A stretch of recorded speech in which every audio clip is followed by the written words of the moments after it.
Hello प्यारे student and welcome back to my YouTube channel let's discuss. Dear student, जैसा कि screen पर देख रहे हैं, आज हम डिस्कस करने जा रहे हैं क्लास 10th का विषय हमारा हिंदी होगा, जो कि वर्कशीट नंबर 64 है और ये 6 जनवरी 2022 के लिए है। तो प्यारे बच्चों, पिछली कार्यपत्रक में हमने यशपाल जी की रचना का जो लखनवी अंदाज का कुछ भाग पढ़ा था। इसमें हमने यह जाना था कि नवाब साहब किस प्रकार ट्रेन में यात्रा करने के लिए सेकंड क्लास का टिकट लेकर चढ़ते हैं, ठीक है। और साथ में खीरे रखते हैं। नवाब साहब के अनुसार खीरे खाने क्या रईसी तरीका होता है, यानी नवाब साहब के अनुसार खीरा खाना क्या रईसी तरीका, यानी बड़े घराने के लोग और बड़े आराम से, ठीक है, खाते हैं।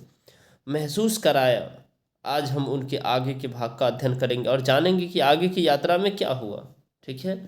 तो ये हमारे यशपाल जी है, ठीक है, और बहुत ही मार्मिक स्वभाव में अच्छे से लिखते हैं ये। नवाब साहब खीरे की तैयारी और इस्तेमाल से थक कर लेट गए, यानी खीरे की जो तैयारी थी और उसकी इस्तेमाल किस तरह से उपयोग से वो थक कर लेट गए।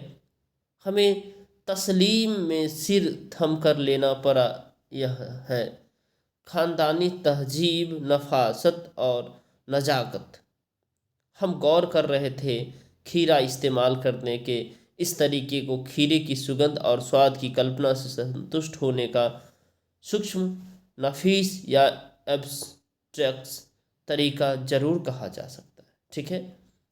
परंतु क्या ऐसे तरीके से उदर की तृप्ति भी हो सकती है? उदर अर्थात पेट की भी तृप्ति हो सकती है, भूख भी लग सकता है।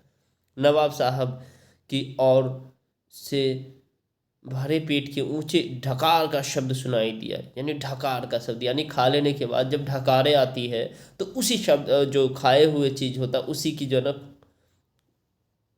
खुशबू आती है मुंह से, ठीक है।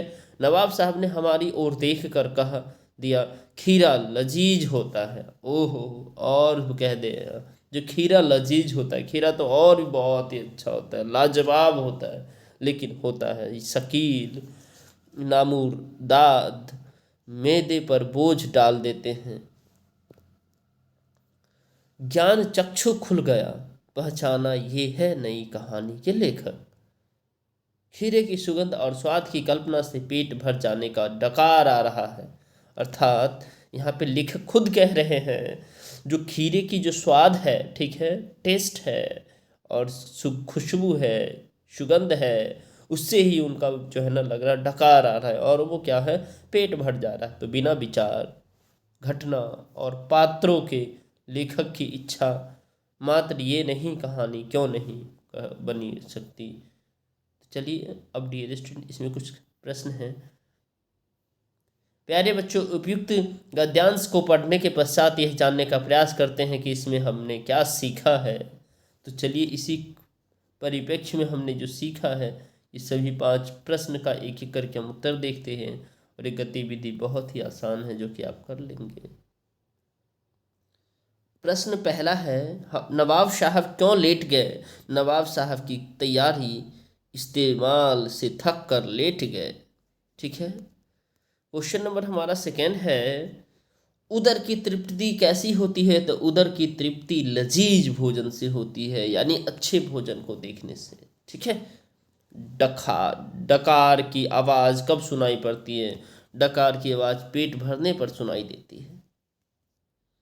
क्वेश्चन नंबर हमारा फोर्थ है, खीरा मैदे पर बोझ डाल देती है, क्या वास्तव में खीरा अपच कर देता है इसीलिए?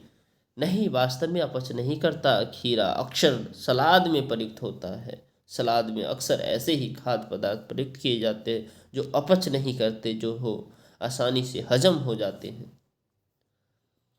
क्वेश्चन नंबर फिफ्थ है, नवाब साहब ने ऊंची डकार ली, क्या वाक्य में रेखांकित पद का परिचय बताएंगे? तो ऊंची डकार एक वचन है, अन्य पुरुष है, पुल्लिंग है और कर्ता कारक है, राइट।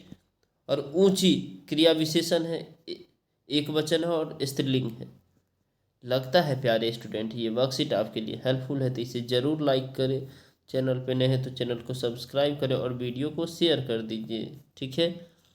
अब यहाँ देखिए, यहाँ पे कुछ प्रश्न पूछे जा रहे हैं।